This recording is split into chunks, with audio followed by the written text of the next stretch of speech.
నమస్తే Telangana welcome to T news నేను కవిత ముందుగా హెడ్లైన్స్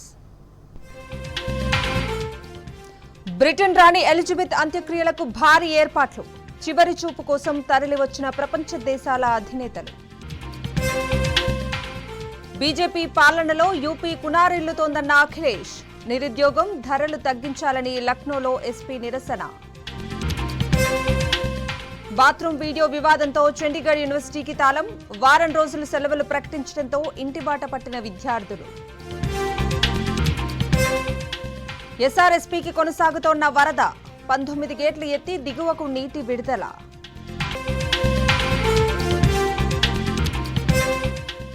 బంగాళాఖాతంలో అల్పపీడనం 3 రోజులు రాష్ట్రంలో అక్కడక్కడా భారీ వర్షాలు కురిసే అవకాశం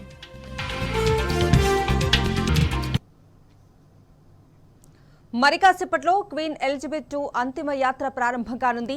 రాచరికపు సాంప్రదాయాల ప్రకారం రాణికి తుది వీడ్కోలు పలకనున్న యూకే సర్కార్ ఇందుకోసం అక్షరాల 71 కోట్ల రూపాయలు ఖర్చు చేయనుంది. వెస్ట్ మినిస్టర్ అబ్బేలో అంత్యక్రియల్లో పాల్గొనేందుకు రాష్ట్రపతి ద్రౌపది ముర్ము, అమెరికా అధ్యక్షుడు బైడెన్ సహా ప్రపంచ దేశాల అధినేతలు లండన్ చేరుకున్నారు. ఈ నేపథ్యంలో పోలీసులు భద్రతను కట్టుదిట్టం చేశారు. రాణి అంతిమ యాత్రను తిలకించేందుకు వచ్చే లక్షలాది మందిని నియంత్రించేందుకు 36 కిలోమీటర్లు బారికేడ్లను ఏర్పాటు చేశారు. ఇక ఎలిజబెత్ అంత్యక్రియలను ప్రసారం చేసేందుకు 125 సినిమా థియేటర్లను తెరిచే ఉంచనున్నారు. దేశమంతటా పార్కులు, పబ్లిక్ ప్లేసెస్లో భారీ స్క్రీన్లలో ప్రత్యక్ష ప్రసారం చేయనున్నారు.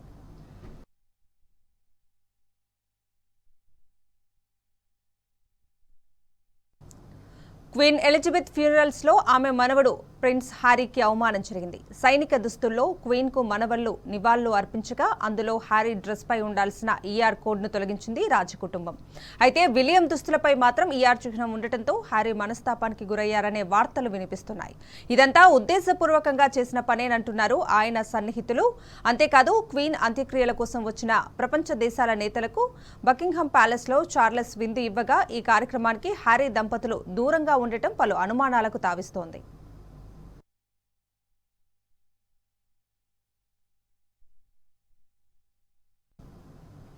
ఉత్తరప్రదేశ్ ఆందోళనలతో అట్టుడుకుతోంది. యోగి సర్కార్కు వ్యతిరేకంగా రాష్ట్ర వ్యాప్తంగా నిరసనలకు దిగింది సమాజ్వాదీ పార్టీ. రాష్ట్రంలో శాంతి భద్రతలు క్షీణించాయని ఆరోపిస్తున్నారు ఎస్పీ నేతలు. నిరుద్యోగం, ద్రవ్యోల్బణం, మహిళలపై నేరాలు, అధ్వానంగా మారిన ప్రజారోగ్య వ్యవస్థపై ప్లకార్డులతో నిరసనలు తెలిపారు.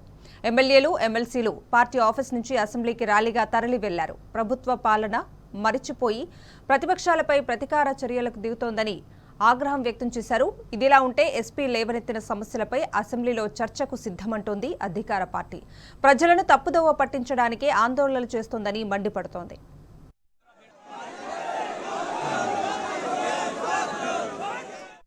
इस बार उत्तर प्रदेश में देखने को मिल रहा है कि कुछ हिस्सों में बाढ़ है, कुछ हिस्सों में सूखा है और अभी भी किसानों को कोई राहत नहीं दी गई है। न बाढ़ के नुकसान से कोई राहत पहुंची है और ना ही सूखे की वजह से जो किसानों का नुकसान हुआ है उस पे कोई सरकार ने भरपाई या राहत दी है। गायों की जान जा चुकी है, जानवरों की जान गई है, अभी सरकार ने कोई मदद नहीं की, न उन जानवरों की देखभाल के लिए सरकार कुछ कर पाई है और लगातार महंगाई बढ़ा रही है सरकार। ये डबल इंजन की सरकार, जिसे मौका जनता ने उत्तर प्रदेश में भी दिया और दिल्ली में भी बहुमत मिल गया, लेकिन आप देखिए लगातार महंगाई बढ़ी है। जहां राहत मिलनी चाहिए थी जनता को, वहीं महंगाई हर चीज़ की हो गई है। कोई कल्पना नहीं कर सकता था कि भारत जैसा ग्रामीण देश में दूध पर, दही पर, घी पर जीएसटी लग जाएगी और न केवल जीएसटी लगाई है बल्कि खाने पीने की चीज़ें लगातार महंगी होती जा रही हैं। और जो इन्होंने सपने दिखाए थे नौकरी और रोजगार के, आज जो संसाधन सरकार को जुटाने चाहिए थे वो संसाधन नहीं जुटा पा रहे हैं। बड़े पैमाने पर बेरोजगारी बढ़ी है, रोजगार छीने जा रहे हैं। प्राइवेटाइजेशन कर करके जो संविधान ने अधिकार दिए पिछड़ों को, दलितों को, गरीब को, वो भी अधिकार छीने जा रहे हैं। कोई विभाग नहीं बचा जो सरकार बेच न रही हो। रेलवे बिक गया, हवाई जहाज एयरपोर्ट बिक गए। जहां पर बड़े पैमाने पे नौजवानों को नौकरी रोजगार मिल जाने चाहिए थे वो सब खत्म कर दिए गए। రాహుల్ గాంధీ చేపట్టిన భారత్ జోడో యాత్ర 12వ రోజుకు చేరింది. కేరళలోని పున్నాప్ర అరువుగడ్లో ఉదయం యాత్రను ప్రారంభించారు రాహుల్. పార్టీ నాయకులు, కార్యకర్తలు వెంటరాగా దారి పొడవునా నిలుచున్న ప్రజలకు అభివాదం చేస్తూ రాహుల్ గాంధీ ముందుకు సాగుతున్నారు. సాయంత్రం మాయితెరలో ఇవాల్టి యాత్ర ముగియనుంది. ఇక యాత్ర ప్రారంభానికి ముందు వడకల్ బీచ్లో మత్స్యకారులతో భేటీ అయిన రాహుల్ గాంధీ పలు విషయాలపై చర్చించారు. వారి సమస్యలను అడిగి తెలుసుకున్నారు.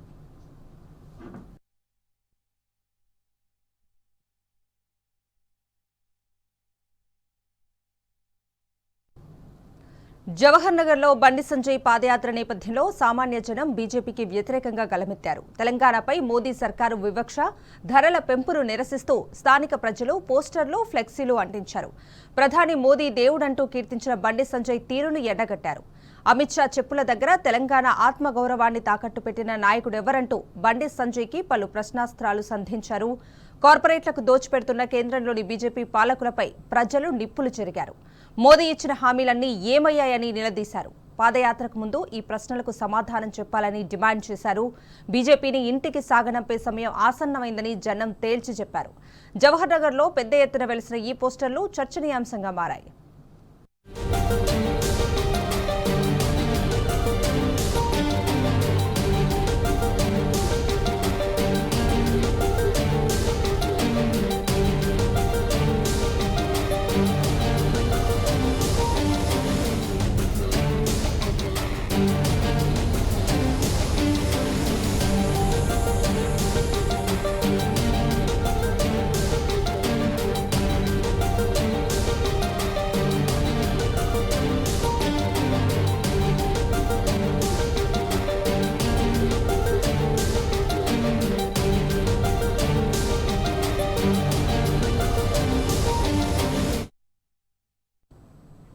తెలంగాణది సమైక్యత జైత్రయాత్ర, బీజేపీది నిర్జీవ జాతర. త్రివర్ణాలతో తెలంగాణ సమాజం ఒకవైపు ఉంటే, నలుగురు నేతల విద్వేష ప్రసంగాలు ఇంకోవైపు ఉన్నాయి. రాష్ట్రమంతటా వెల్లువెత్తిన సంబరం ఇటువైపు ఉండగా, అటువైపు జనం లేక పరేడ్ గ్రౌండ్ వెలువెలపోయింది. తెలంగాణ ప్రభుత్వం సమైక్యత వజ్రోత్సవాలకు ఒక సార్థకత ఉండేలా కార్యక్రమాలను రూపొందించుకుంది. కానీ బీజేపీ ప్రభుత్వం పరేడ్ గ్రౌండ్లో జెండా ఎగరేసి కవాతు చేసి చేతులు దులుపుకుంది. తెలంగాణకు ఒక్క రూపాయి ప్రకటించలేదు. కనీసం అమరవీరుల పేరుతో ఒక్క కార్యక్రమాన్ని కూడా ప్రకటించలేదు. అందుకే బీజేపీ నిర్వహించిన కార్యక్రమం ప్రజలకు పట్టలేదు. ఒకవైపు సమైక్యత జైత్రయాత్ర, పల్లె పట్టణాలు తేడా లేకుండా వెల్లువెత్తిన తెలంగాణ జనసమూహం, యావత్ తెలంగాణ ఆకాశాన రెపరెపలాడిన త్రివర్ణ పతాకం, రాచరిక వ్యవస్థ నుంచి ప్రజాస్వామ్య ప్రపంచంలోనికి ప్రస్థానం చేసిన తెలంగాణ వజ్రోత్సవ సంబురాలను ప్రతి గడప ఉద్విగ్నంతో జరుపుకున్నది. మరోవైపు స్వేచ్ఛ, స్వాతంత్రం, సమైక్యత, సమగ్రత అన్న మాటలకు అర్థాలే తెలియని కేంద్రంలోని బీజేపీ ప్రభుత్వానికి ఉన్నట్టుండి సెప్టెంబర్ 17 గుర్తుకు వచ్చింది. సికింద్రాబాద్ పరేడ్ మైదానంలో జెండా ఎగురవేసి సైనిక పదఘట్టనల కవాతు నిర్వహించింది. విద్వేషాల రాజగురువు కేంద్ర హోంమంత్రి చిచ్చుమాటలు మాట్లాడి వెళ్లిపోయారు. ఇటు తెలంగాణ ప్రభుత్వం సమైక్యత వజ్రోత్సవాలను నిర్వహిస్తే దానికి ఒక సార్థకత ఉండేలా కార్యక్రమాలను రూపొందించుకున్నది. ఆదివాసీ, గిరిజనుల ఆత్మ గౌరవ భవనాలను రాజధాని నడిబొడ్డులో ప్రారంభించుకుని సగర్వంగా జాతికి అంకితం చేసుకున్నది. రాచరికపు వ్యవస్థపై విరోచితంగా పోరాడిన గోండు అమరవీరుడు కుమ్రం భీం రాష్ట్ర యోధుడిగా గౌరవించుకొని ఆత్మగౌరవ భవనానికి ఆయన పేరును సార్థకంగా పెట్టుకున్నది. గిరిజనుల కోసం 10% రిజర్వేషన్లను ప్రకటించుకున్నది. దళిత బంధు మాదిరిగానే గిరిజన బంధు అమలుకు సంకల్పించుకున్నది. అటు కేంద్రంలోని బీజేపీ ప్రభుత్వం అధికారిక ఉత్సవం పేరుతో చేసిందేమిటి?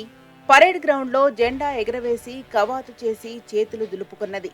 ఒక అద్భుత సందర్భాన్ని వేడుకగా చేసుకుంటున్న తెలంగాణకు ఒక్క రూపాయి ప్రకటించలేదు.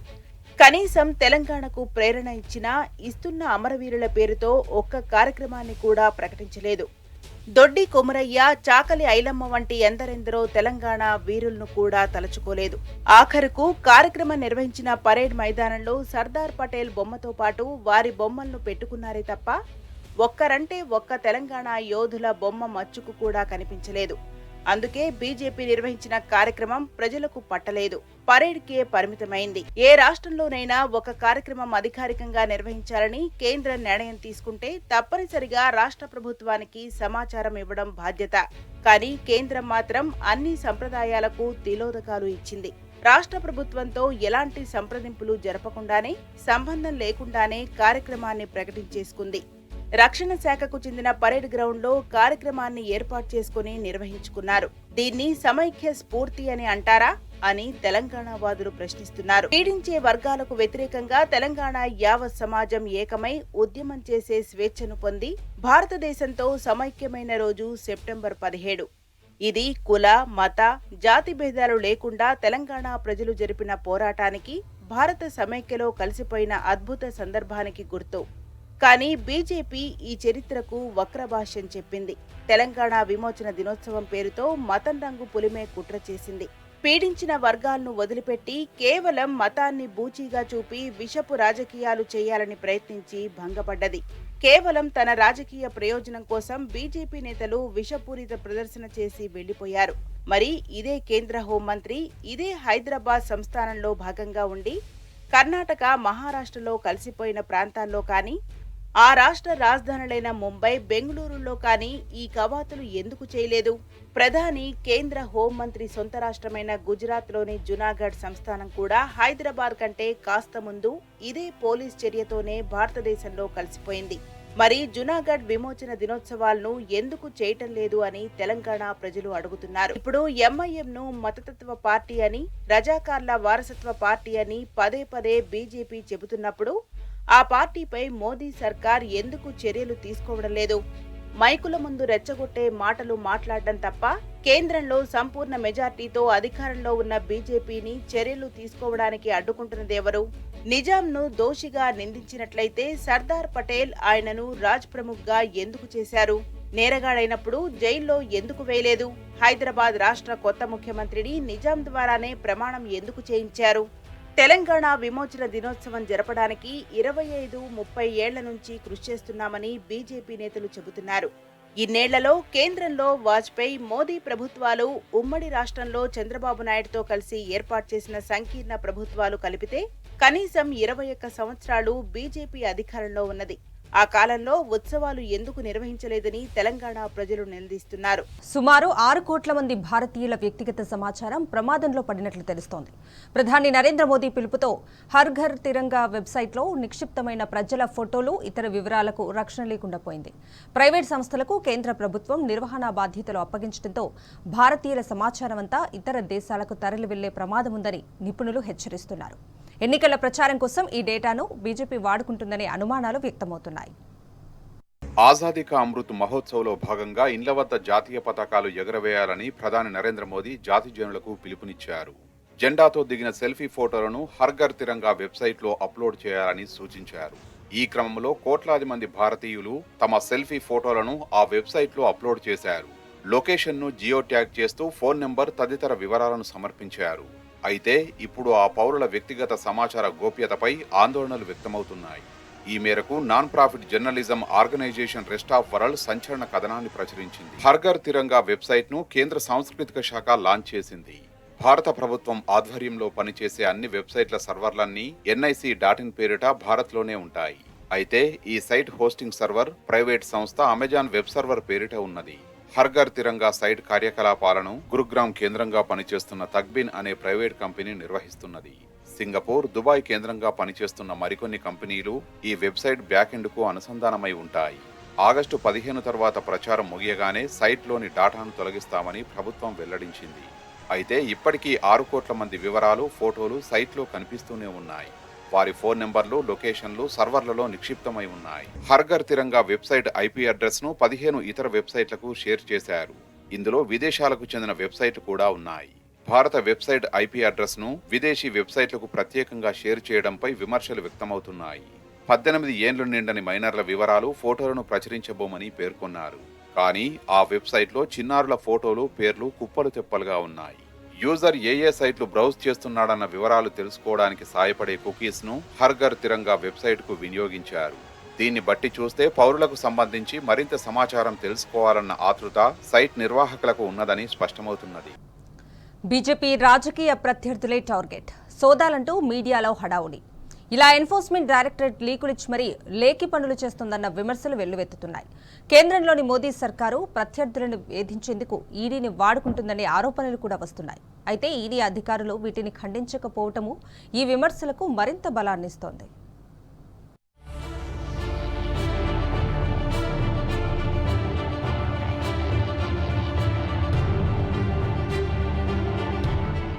ఆర్థిక నేరగాళ్లను అదుపు చేసి దేశ సంపద కాపాడేందుకు ఉద్దేశించిన ఎన్ఫోర్స్మెంట్ డైరెక్టరేట్ ప్రతిపక్ష పార్టీలను వేధించే సంస్థగా మారిందనే విమర్శలు వినిపిస్తున్నాయి. కేంద్రంలో అధికారంలో ఉన్న బీజేపీ తన ప్రత్యర్థులను వేధించేందుకే ఈడీని పూర్తిగా వినియోగించుకుంటున్నదనే ఆరోపణలు పెరుగుతున్నాయి. ఈడీ చర్యలు కూడా అందుకు అనుగుణంగానే సాగుతున్నాయి. సాధారణంగా ఈడీ ఏదైనా కేసు దర్యాప్తు మొదలు పెడితే దానితో సంబంధం ఉన్న వాళ్ల ఇండ్లు, కార్యాలయాలపై సోదాలు నిర్వహిస్తుంది. ఆ సందర్భంలో కొందరు నిందితుల పేర్లను అధికారికంగా వెల్లడిస్తుంది. కొందరి పేర్లను మాత్రం లీకుల రూపంలో మీడియాకు చేరవేస్తున్నది. వీరంతా ఖచ్చితంగా బీజేపీ రాజకీయ ప్రత్యర్థులే ఉంటున్నారు. ఈ లీకుల ఆధారంగా బీజేపీకి మద్దతుగా ఉండే కొన్ని మీడియా సంస్థలు చిలువలు పలువలు చేసి లేనిది ఉన్నట్టు కథనాలు అల్లి గంటలకు గంటలు, రోజుల తరబడి ప్రజల మెదళ్లలోకి బలవంతంగా ఎక్కించేందుకు తంటాలు పడుతున్నాయి. ఇక బీజేపీ సోషల్ మీడియాకైతే అడ్డు అదుపు ఉండదు. ఇలా ఉద్దేశపూర్వకంగా కొనసాగే తప్పుడు ప్రచారాన్ని ఈడీ ఖండించిన దాఖలాలు ఇప్పటివరకు లేవు. అదేమిటంటే తాము ఆ పేర్లు చెప్పలేదు కదా, ఎందుకు ఖండిస్తామని బుకాయిస్తుంది. దీన్ని బట్టే అర్థం చేసుకోవచ్చు బీజేపీతో ఈడీ కుమ్మక్కు అయిందని.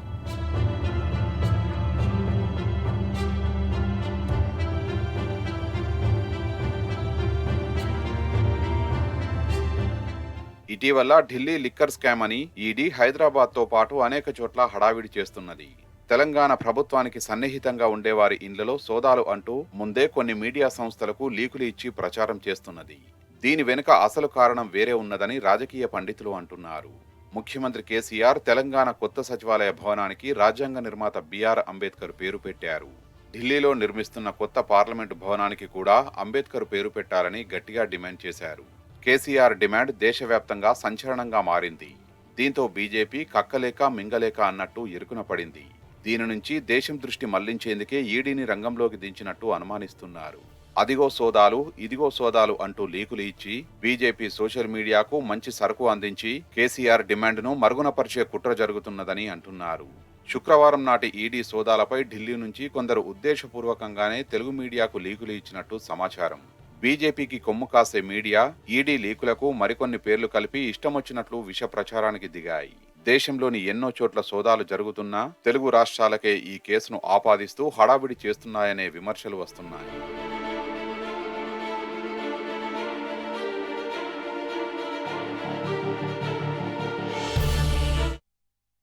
తెలంగాణలో వరి సాగు నిజంగానే పెరిగిందా అని అనుమానంతో చూసినోళ్లకు ఒక్కసారిగా దిగుబడి పెరగటానికి ఏదైనా మ్యాజిక్ చేశారా అంటూ ఎద్దేవా చేసినోళ్లకు, కాళేశ్వరం ఇతర ప్రాజెక్టులతో ప్రయోజనం కలగలేదని కూసినోళ్లకు రిజర్వ్ బ్యాంక్ ఆఫ్ ఇండియా చెంపపెట్టు లాంటి సమాధానం ఇచ్చింది.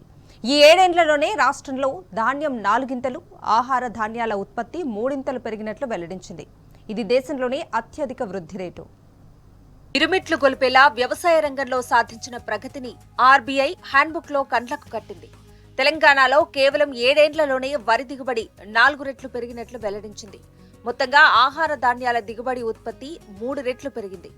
వరి, ఆహార ధాన్యాల దిగుబడి వృద్ధి రేటులో తెలంగాణ దేశంలోనే ఏ రాష్ట్రానికి అందనంత ఎత్తులో నిలిచింది. ముఖ్యంగా మోదీ సొంత రాష్ట్రం గుజరాత్ కన్నా 3 రెట్ల వృద్ధిని సాధించింది. ఆర్బీఐ తాజాగా విడుదల చేసిన handbook of statistics of the Indian economy 2021-22లో స్పష్టంగా ఈ విషయాలను వెల్లడించింది. పత్తి దిగుబడి తెలంగాణలో దాదాపు రెట్టింపయిందని, మిగతా పంటల విస్తీర్ణం కూడా పెరిగిందని స్పష్టం చేసింది. ఇందుకు ఒకటి ముఖ్యమంత్రి కేసీఆర్ వ్యవసాయ అనుకూల విధానం కారణం కాగా, రెండవది కాళేశ్వరం సహా సాగునీటి ప్రాజెక్టుల నిర్మాణం. ఒకప్పుడు నీళ్లు లేక బీడుగా మారిన తెలంగాణ నేడు కాళేశ్వరం ఫలితంగా జల తెలంగాణగా మారింది. రైతు బంధు, రైతు బీమా వంటి వ్యవసాయ అనుకూల విధానాలతో సాగు విస్తీర్ణం గణనీయంగా పెరిగింది. ఫలితంగా వరి సహా అన్ని పంటల దిగుబడి ఊహించినంత అధికమైంది. ఆర్బీఐ హ్యాండ్బుక్ ప్రకారం తెలంగాణలో వరి దిగుబడి 7 ఏళ్లలోనే 4 రెట్లు పెరిగింది. 2015-2016లో వరి దిగుబడి 30.47 లక్షల టన్నులు ఉండగా 2021-22 నాటికి అది 1.23 కోట్ల టన్నులకు పెరిగింది. అంటే ఏకంగా 303% వృద్ధి రేటు సాధించింది. ఇది దేశంలోనే అత్యధికం. పప్పు దినుసుల దిగుబడి కూడా రెట్టింపైంది. 2015-16లో 2.39 లక్షల టన్నులు ఉండగా నిరుడు 5.40 లక్షల టన్నులకు పెరిగింది. ఆహార ధాన్యాల దిగుబడి వృద్ధిలో తెలంగాణ దేశంలోని మరే రాష్ట్రానికి అందనంత ఎత్తులో నిలిచింది. ముఖ్యంగా బీజేపీ పాలిత రాష్ట్రాల కన్నా ఎన్నో రెట్లు అధిక వృద్ధిని సాధించింది. వరి దిగుబడిలో తెలంగాణకు బీజేపీ రాష్ట్రాల వృద్ధికి నక్కకు నాగలోకానికి ఉన్నంత తేడా ఉంది. 2015-16, 2021-22 మధ్య ఆహార ధాన్యాల దిగుబడి వృద్ధిలో తెలంగాణ 194%తో దేశంలోనే అగ్రస్థానంలో నిలిచింది. గుజరాత్ కేవలం 60% వృద్ధి సాధించగా కర్ణాటక అతి తక్కువగా 1.37% వృద్ధిని కనబరిచింది. ఇక తెలంగాణలో ఆహార పంటలతో పాటు వాణిజ్య పంటల దిగుబడి సైతం గణనీయంగా పెరిగింది. ముఖ్యంగా పత్తి దిగుబడి రెట్టింపైంది. అటు చెరుకు, నూనె గింజల ఉత్పత్తి కూడా బాగానే పెరిగిందని ఆర్బీఐ హ్యాండ్బుక్ స్పష్టం చేసింది. తెలంగాణలో ఆహార, వాణిజ్య పంటల దిగుబడిలో రికార్డు స్థాయి వృద్ధి సాధించడానికి సీఎం కేసీఆర్ క్రమ పద్ధతిలో తీసుకున్న నిర్ణయాలే కారణం. కాళేశ్వరం ప్రాజెక్టును కేవలం 3.5 ఏండ్లలోనే పూర్తి చేసి దాని కింద అన్ని గ్రామాలకు నీళ్లు పారించారు ముఖ్యమంత్రి కేసీఆర్. గోదారమ్మ పొంగి వచ్చే నాటికే మిషన్ కాకతీయ ద్వారా చెరువులను పునరుద్ధరించి పటిష్టం చేశారు. దీంతో గంగమ్మను చెరువులు ఒడిసిపట్టాయి. ఫలితంగా భూగర్భ జలాలు విపరీతంగా పెరిగాయి. మరోవైపు సాగుపై ఆశ కోల్పోయిన రైతులను వ్యవసాయం చేసేలా ప్రేరణ ఇచ్చేందుకు రైతు బంధు, రైతు బీమా వంటి పథకాలను ప్రవేశపెట్టారు. దీనికి తోడు 24 గంటల ఉచిత, నాణ్యమైన విద్యుత్ అందించడంతో బీళ్లుబారిన భూములన్నీ నీళ్లతో నిండాయి. తెలంగాణ చేలల్లో సమృద్ధిగా పంటలు పండాయి. ఫలితంగా ఆహార ధాన్యాల వృద్ధిలో 7 ఏండ్లలోనే దేశంలోని ఏ రాష్ట్రానికి అందనంత ఎత్తులో నిలిచింది తెలంగాణ.